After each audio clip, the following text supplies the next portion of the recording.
نحمده ونصلي على رسوله الكريم اما بعد فاعوذ بالله من الشيطان الرجيم بسم الله الرحمن الرحيم رب اشرح لي صدري ويسر لي امري واحلل عقدة من لساني يفقهوا قولي۔ آج ہم روزہ اور سحری کے موضوع پر گفتگو کریں گے۔ سحری روزے کا ایک اہم حصہ ہے۔ دوسرے لفظوں میں روزے کی ابتدا سحری سے ہوتی ہے۔ یہ سحری کیا چیز ہے اور اس کی کیا اہمیت ہے اور اس کا وقت کب ہوتا ہے؟ قرآن پاک میں اس کے بارے میں اللہ سبحانہ وتعالی نے فرمایا، کلوا واشربوا حتی یتبین لکم الخیط الابیض من الخیط الاسود من الفجر، کھاؤ اور پیو یہاں تک کہ واضح ہو جائے تمہارے لیے سفید دھاگا سیاہ دھاگے سے فجر کے وقت۔ جب یہ آیت نازل ہوئی تو ایک صحابی نے رات کے وقت اپنے سرہانے کے نیچے ایک سفید دھاگا رکھ لیا اور ایک سیاہ دھاگا رکھ لیا، اور وہ رات بھر دیکھتے رہے کہ کس وقت ان دو دھاگوں کا فرق معلوم ہوگا۔ جب وہ اس چیز کو پہچان نہ پائے تو انہوں نے نبی صلی اللہ علیہ وسلم سے اس بارے میں ذکر کیا، تو آپ نے فرمایا کہ اس سے مراد سیاہی شب کی دھاری ہے اور سفیدہ صبح کی دھاری ہے، یعنی جب رات اور دن آپس میں الگ الگ نظر آنا شروع ہو جائیں، یا دن کا آغاز ایک طرح سے یا فجر کا آغاز ایک طرح سے نمایاں ہونے لگے، تو وہ وقت سحری کا وقت ہوتا ہے۔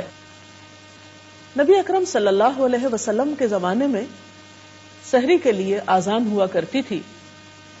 ایک متفق علیہ روایت کے مطابق حضرت عائشہ رضی اللہ تعالی عنہا سے روایت ہے کہ حضرت بلال رضی اللہ تعالی عنہ رات کو سحری سے قبل آذان دے دیا کرتے تھے، چنانچہ آپ صلی اللہ علیہ وسلم نے فرمایا کہ اس وقت تک کھاؤ پیو جب تک کہ ابن ام مکتوم آذان نہ دے دیں، اس لیے کہ ابن ام مکتوم ایک صحابی کا نام ہے، اس وقت تک آذان نہیں دیتے جب تک فجر نہ ہو جائے۔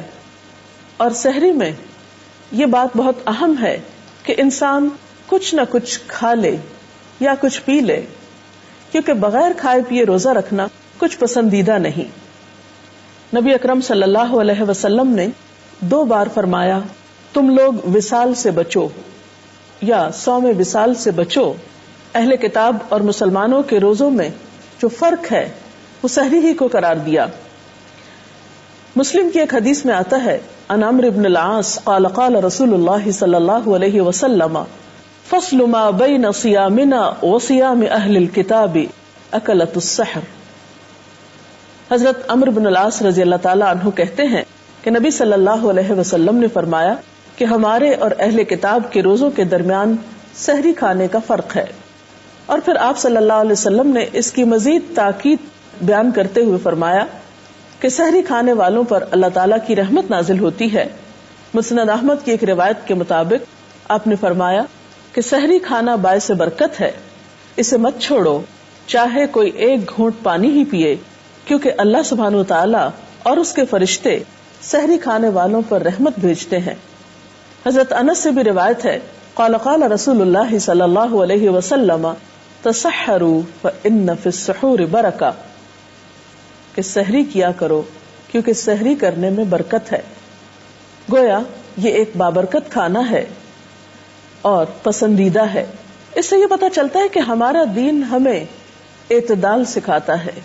جہاں دن بھر کھانے پینے سے بچنے کے لیے کہا گیا، وہاں روزے کی ابتدا میں یا آغاز میں کھانا کھانا یا کچھ بھی کھانا پسندیدہ قرار دیا گیا، اور کچھ نہ کھانا اس سے منع کیا گیا۔ عام طور پر ہوتا یہ ہے کہ جب ہم ایک کام شروع کرتے ہیں پھر اس میں ہمیں لطف آنے لگتا ہے، پھر ہم اسے کرتے ہی جانا چاہتے ہیں، لیکن نیکی کے کام میں بھی اعتدال ضروری ہے اور انتہا پسندی درست نہیں۔ اسی لیے ہم دیکھتے ہیں کہ سحری کو آپ صلی اللہ علیہ وسلم نے مبارک ناشتے کا نام دیا۔ ارباز بن ساریہ سے روایت ہے، کہتے ہیں کہ ایک دفعہ آپ صلی اللہ علیہ وسلم نے رمضان میں مجھے اپنے ساتھ سحری کھانے کے لیے بلایا اور فرمایا کہ ہلم الی الغداء المبارک، آؤ مبارک ناشتے کے لیے۔ یعنی آپ نے سحری کی دعوت کس طرح دی کہ آؤ مبارک ناشتے کے لیے۔ سحری آپ کسی بھی چیز سے کر سکتے ہیں، باقاعدہ کھانا بھی کھا سکتے ہیں، کھجور بھی کھا سکتے ہیں، دودھ پی سکتے ہیں، پانی پی سکتے ہیں، کسی بھی چیز سے آپ سحری کر سکتے ہیں، لیکن سحری کے وقت کھجور کھانا پسندیدہ عمل ہے۔ عن ابی ہریرہ قال قال رسول اللہ صلی اللہ علیہ وسلم نعم سحور المؤمن التمر، آپ نے فرمایا کہ مومن کے لیے بہترین سحری کھجور ہے۔ اب سحری سے متعلق کچھ چیزیں ایسی ہیں کہ جن کا ہمیں خیال رکھنا چاہیے۔ عام طور پر بہت سے لوگ صرف سحری اس لیے نہیں کھاتے کہ وہ صبح اٹھ نہیں سکتے یا ان کو اٹھنا مشکل لگتا ہے، تو ظاہر ہے کہ اگر ہمیں یہ معلوم ہو کہ سحری کھانے والوں کے لیے فرشتے دعا کرتے ہیں اور یہ ایک بابرکت چیز ہے اور سحری کھا کر روزہ رکھنا زیادہ اجر و ثواب کا باعث ہے، تو ہم اس کے لیے کوشش کریں گے۔ لیکن کوشش کس طرح کی جائے؟ تو اس میں پہلی چیز تو یہ ہے کہ رات کو جلدی سویا جائے۔ ویسے بھی آپ صلی اللہ علیہ وسلم کا طریقہ یہ تھا کہ نماز عشاء کے بعد آپ باتیں کرنے کو ناپسند کرتے تھے اور سو جایا کرتے تھے، تو گویا اگر رات کے وقت انسان جلد سو جاتا ہے تو صبح سحری کے وقت اٹھنے میں اس کو مدد مل سکتی ہے۔ پھر اسی طرح یہ ہے کہ اگر کسی کو اس وقت کھانا پکانے میں مشکل ہو تو آپ یہ بھی کر سکتے ہیں کہ رات کے وقت کچھ تیاری کر کے سو جائیں، اور اگر کھانے کو دل نہ بھی چاہے تو کوئی ایسی چیز اختیار کر لیں جو آپ کی پسندیدہ ہو، یا پھر یہ ہے کہ اس وقت آپ تھوڑا سا ہی کچھ لے لیں، کیونکہ آہستہ آہستہ یہ عادت آپ ڈیولپ کر سکتے ہیں۔ اگر ایک دن آپ تھوڑا سا کھائیں گے، پھر دوسرے دن تھوڑا اور کھا سکتے ہیں۔ اور پھر یہ بھی ہے کہ کھانے میں اعتدال برتنا چاہیے، ایسی چیزیں کھانے سے بھی پرہیز کرنا چاہیے کہ جس سے آپ کو تکلیف ہو اور آپ کو بھاری پن محسوس ہو، کیونکہ اس سے پھر عبادت کی لذت ختم ہو کر رہ جاتی ہے۔ بعض اوقات یہ دیکھا گیا ہے کہ لوگ سحری کے وقت سے صحیح فائدہ نہیں اٹھاتے۔ سحری کا وقت ایک بہت بابرکت وقت ہوتا ہے، اس وقت دعائیں قبول ہوتی ہیں، اس وقت اللہ کے حضور جھکنا اور خشوع و خضوع سے نماز ادا کرنا ایک بہترین عبادت ہوتی ہے۔ اگر اس وقت تھوڑا بہت کھانے کے بعد انسان اپنے وقت کو ذکر الہی میں گزارے تو یہ انسان کے لیے بہت سعادت کا باعث ہو سکتا ہے اور اس کی روحانی قوت میں مزید اضافے کا سبب ہو سکتا ہے۔ لیکن یہ دیکھا گیا ہے کہ بعض اوقات لوگ اس وقت پھر سو جاتے ہیں۔ یہ سونا یعنی سحری کے وقت سحری کھا کر پھر سو جانا دو اعتبار سے نقصان دہ ہے۔ دینی اعتبار سے تو اس طرح کہ آپ صلی اللہ علیہ وسلم نے کھانے کے فوراً بعد سونے کو دل کی سختی کا سبب بتایا ہے، یعنی فوراً سونے سے دل سخت ہو جاتا ہے۔ اور دوسرا نقصان طبی نقصان ہے کہ اس طرح سونا دل کی شریانوں کو سخت کر دیتا ہے۔ تو اس میں بھی آپ دیکھ سکتے ہیں کہ دینی نقصان اور دنیاوی نقصان دونوں کتنے باہم قریب ہیں۔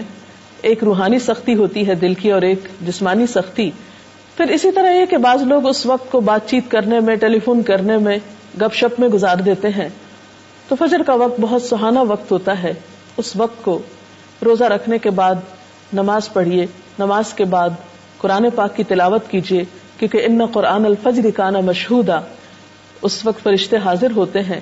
ذکر اذکار کیجیے۔ نبی صلی اللہ علیہ وسلم صبح و شام کچھ مخصوص اذکار بھی کیا کرتے تھے جو صبح و شام کی دعاؤں کے نام سے معروف ہیں۔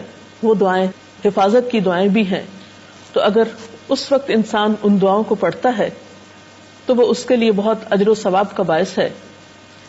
پھر اسی طرح یہ ہے کہ سحری کھاتے وقت اس بات کا بھی دھیان رکھنا چاہیے کہ ہمارے آس پاس وہ لوگ جو سحری پکانے میں یا سرو کرنے میں ہمارے مددگار ہیں، ان لوگوں کے لیے بھی اتنا وقت بچ جائے کہ وہ بھی اچھے طریقے سے سحری کر سکیں، کیونکہ عموماً لوگ اپنے سرونٹس کو یا اپنے خدمتگاروں کو اتنا موقع نہیں دیتے کہ وہ اطمینان سے کھا سکیں۔ ہمارا دین تو ہمیں یہی سکھاتا ہے کہ ہم دوسروں کا بھی خیال رکھیں، دوسروں کی غمگساری کریں اور دوسروں کی مدد کریں۔ تو اگر ہم اپنی عبادت کے وقت خود غرض ہو جائیں گے اور دوسروں کا لحاظ نہیں رکھیں گے تو اس سے عبادت کی صحیح روح کو نہیں پا سکیں گے۔ بہرحال سحری سے متعلق اگر آپ کے ذہن میں کچھ مزید سوال ہوں تاکہ اس موضوع کو مزید واضح کیا جا سکے تو آپ سوال کر سکتے ہیں۔ اسلامی وصال سے کیا مراد ہے؟ وصال کا لفظ وصل سے ہے جس کا معنی ہے ملانا۔ اہل کتاب میں روزے کے مختلف طریقے رائج تھے، جس میں سے ایک طریقہ صوم وصال کا تھا اور اس کی بھی کئی شکلیں تھیں۔ مثلا ایک شکل یہ تھی کہ ایک شخص فرض روزوں کے سوا نفلی روزے اس طرح سے رکھے کہ بغیر وقفے کے مسلسل مہینے یا 2 مہینے کے روزے رکھتا چلا جائے۔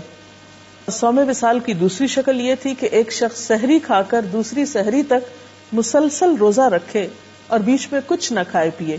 تو آپ صلی اللہ علیہ وسلم نے اس سے منع فرمایا ہے، کیونکہ یہ انسان کے اوپر بہت مشقت کا سبب بن جاتا ہے، اس میں پھر عبادت کی اسپرٹ کم ہو جاتی ہے اور نفس کشی کا ایک دوسرا رجحان پیدا ہوتا ہے جو پسندیدہ نہیں، کیونکہ اسلام میں عبادت کی غرض یا مقصد اذیت دینا نہیں ہے، تربیت کرنا ہے. جی. اور کبھی کبھی ایسا بھی ہوتا ہے کہ اذانیں ہو رہی ہوتی ہیں اور ہماری آنکھ کھلتی ہے، تو ایسے میں جلدی سے اٹھ کے کچھ نہ کچھ کھا لیتے ہیں، اور عموماً ایسا ہوتا ہے کہ آخری اذان ہونے تک کھاتے ہی رہتے ہیں، تو کیا اس طرح سے روزہ ہو جاتا ہے؟ اس میں آپ دیکھیے کہ سحری کھانے میں تاخیر جو ہے وہ پسندیدہ ہے. اب آذانوں کے اوقات بعض اوقات مختلف ہو سکتے ہیں، کیونکہ سب آذانیں سحری کے اختتام کا اعلان نہیں ہوتی، اس لیے آپ کے پاس ایسا کیلنڈر یا چارٹ ہونا چاہیے جس سے آپ کو یہ معلوم ہو کہ سحری کھانے کا وقت کب تک ہے.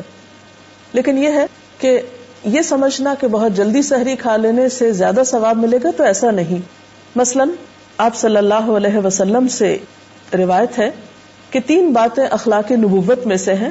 نمبر 1 روزہ جلدی افطار کرنا، نمبر 2 سحری دیر سے کھانا یعنی آخری وقت تک کھانا، اور نمبر 3 نماز میں دایاں ہاتھ بائیں ہاتھ کے اوپر رکھنا.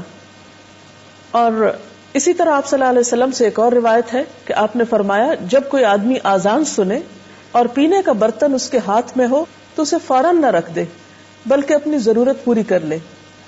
تو اگر ایک شخص ایسے وقت میں اٹھا کہ جب آذان ہو رہی ہے، اب اس وقت میں کچھ کھانے کا وقت تو نہیں ہوگا، کچھ پی سکتا ہے، مثلا دودھ کا گلاس پی سکتا ہے، ایک آدھ کھجور کھا سکتا ہے، تو 2-4 منٹ کا وقت اس کو مل سکتا ہے، تو اس میں آذان کے اختتام تک اگر وہ اپنی ضرورت پوری کر لے تو کوئی حرج نہیں. لیکن پھر یہ یاد رہے کہ آذان سحری کے اختتام کی آذان نہیں ہوتی، وہ نماز فجر کے اعلان کے لیے ہوتی ہے. اگر آپ کے پاس ایسا نظام الاوقات ہے جس سے آپ کو یہ پتا چل جائے کہ سحری کا آخری وقت کون سا ہے اور اس سے 2-4 منٹ آگے پیچھے ہو جائے تو انشاءاللہ تعالی روزہ ہو جائے گا.